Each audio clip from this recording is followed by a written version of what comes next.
Hi everybody, it's Neil Myers from WineExpedition.com and welcome to our Thanksgiving webisode. Here with our longtime friend Steve Greer. How are you, Steve? Good to see you, Neil. Likewise, my friend. And Steve and I were talking about this last week about doing our Thanksgiving webisode, and so here we have our lovely Thanksgiving meal: turkey and gravy, mashed potatoes, cranberry sauce, stuffing, corn, even a little cornbread. It's definitely a feast. And we started talking about it and realized, I conveyed that we have some emails coming in. People are asking, what wine do we suggest with Thanksgiving dinner? And there's really not one answer for that question, is there? No, not when, well, just on this plate alone, we have 5 different items. Right. And all different flavor profiles. And some people might have ham or sweet potatoes or broccoli or asparagus. There's so many different foods that are going to be on your Thanksgiving table that there's no way that you can match up a wine. Unless you did a 10-course meal where you're pairing the wine with each course, there's no way you're doing that. I like the sound of that, actually, but most people don't have a table big enough for that, or maybe a budget for 10 wines and 10 courses. So and you usually have 10, 15, maybe 20 people come to the house. Everybody has a different like or dislike. Right. So it's better to go with what you know your group is going to enjoy. What they like to begin with. Right. And chances are it's going to pair with something on the plate. Exactly. Well, we have 3 interesting choices here tonight, and they may not be choices that you might think of for a Thanksgiving dinner. So we're going to go through the list. What are we starting with, Steve? We have a white. So this is Pascal Renaud's Macon Salutre, which is from the Macon in Burgundy, so it's Chardonnay. Sure.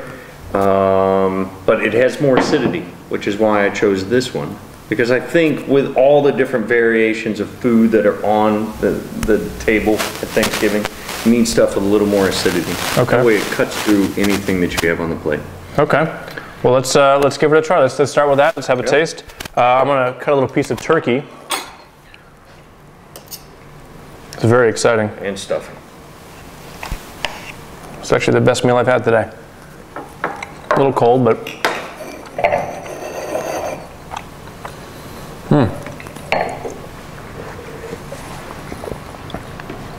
wow, that's a, I mean, I brought it up to my nose and it was like minerals all day long, just like sharp, like punching me in the nostril. And that acidity is no joke. Right. It's nowhere near the austerity of a Chablis, which is mineral and all acidity. This has a little bit of richness right at the end. There's like a drop of honey, a taste of honey, as it were. And you're right. I mean, it's sort of, it kind of wipes the palate out. It just sort of cleans it out completely, so you're ready for the next bite of, if I want to go from turkey to cranberry or to I got a clean palate ready to go. Yeah, because try it with the cranberry. You'll see what food flavors do with the wine when. I got to tell you, it's funny you talk about the different things that are on the plate at Thanksgiving. I've never liked cranberry sauce. Don't like it. It has a weird sort of bitterness to it. It bugs me. It has a weird texture. Yeah. So I always like leaving it. Cranberry, I always pass it right on by me, and to Uncle Larry, and I don't have any. Especially the one out of a can. This one is not. Yeah. It's tart. I don't understand cranberry sauce. But the wine just kind of wiped it away. I mean, it's like somebody took a squeegee to the windshield and just cleaned it out completely. It's interesting too, because a white wine that I've talked about on the blog before is Riesling in terms of Thanksgiving, and it has that ability to clean the palate, but it's so much sweeter. Right. Generally, it has so much more sort of fruit and sugar things happening that I don't think it would work with that cranberry. No, and it might, and I think the reason why Riesling gets such a good, why it's pushed so much by wine shops, is everybody at the table is going to like it. Right. Sweet. There's always residual sugar. Yeah. So usually non-wine drinkers love it. I mean, it certainly works well with the turkey, because the turkey is usually dry. Right. And you've got that sweetness that kind of moistens your palate and kind of warms you up, no matter how dry that. In case somebody whoever made the turkey didn't do a very good job, the Riesling kind of takes care of that. But I have to say, I would not have thought necessarily of a white Burgundy like this with Thanksgiving dinner, but it works really nicely. Everybody likes Chardonnay, usually. Sure. The majority of your table is going to enjoy Chardonnay, and this has a really nice flavor, nice mineral, a little bit of sweetness on the back end, but great acidity.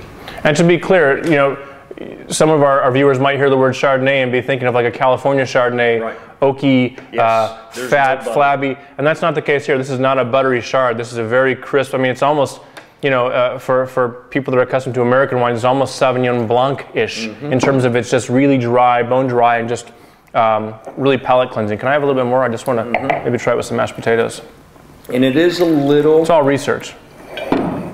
It isn't very good with the turkey by itself, but it's really good with all the other flavors, the gravy, because even that gravy's got that sort of salty, you know, sort of richness. You know, and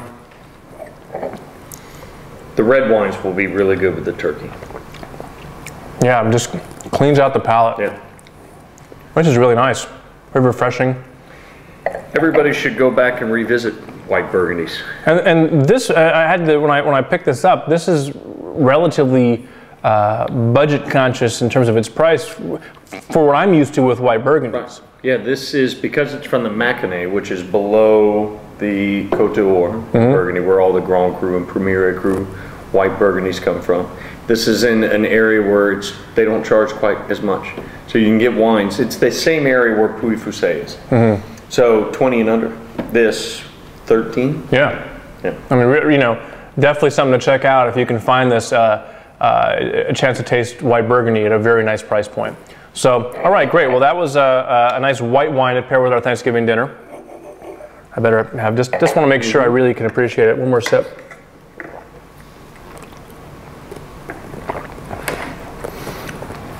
That is neat, and definitely a unique experience than if you were just drinking this by itself. Oh yeah. I mean, it's definitely a food. It's a food-friendly wine. It begs to be drank with some a nice meal like this. Exactly. Cornbread's pretty good. I'm glad somebody else has my view on cranberry sauce. Yeah, no, I've never been a big fan, to be honest with you. I don't really not quite crazy about sweet potatoes either, to be honest with you. No, I love sweet potatoes. I mean, I'll have a bite, but I'm usually going for the turkey and the gravy, and we usually do like a broccoli dish with like cream of mushroom soup, and then breadcrumbs on top, and you bake it, and it has that nice.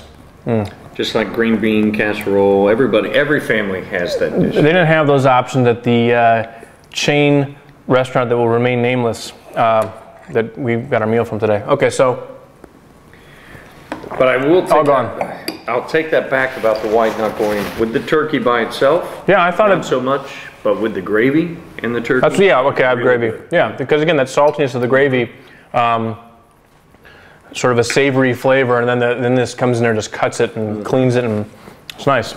All right, so we're moving on to our next wine. What have we here? Which is Louis Tête, and it's a Beaujolais, but it's a Cru Beaujolais from the village of Morgon.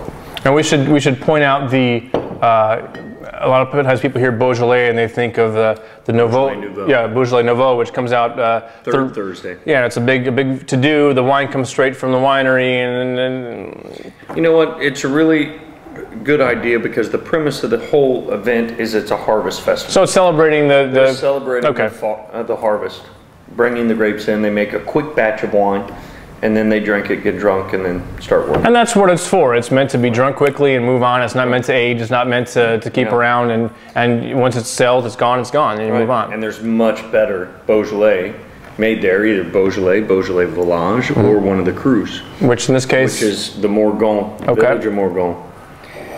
So this is the Gamay grape. Gamay grape. And this is what year?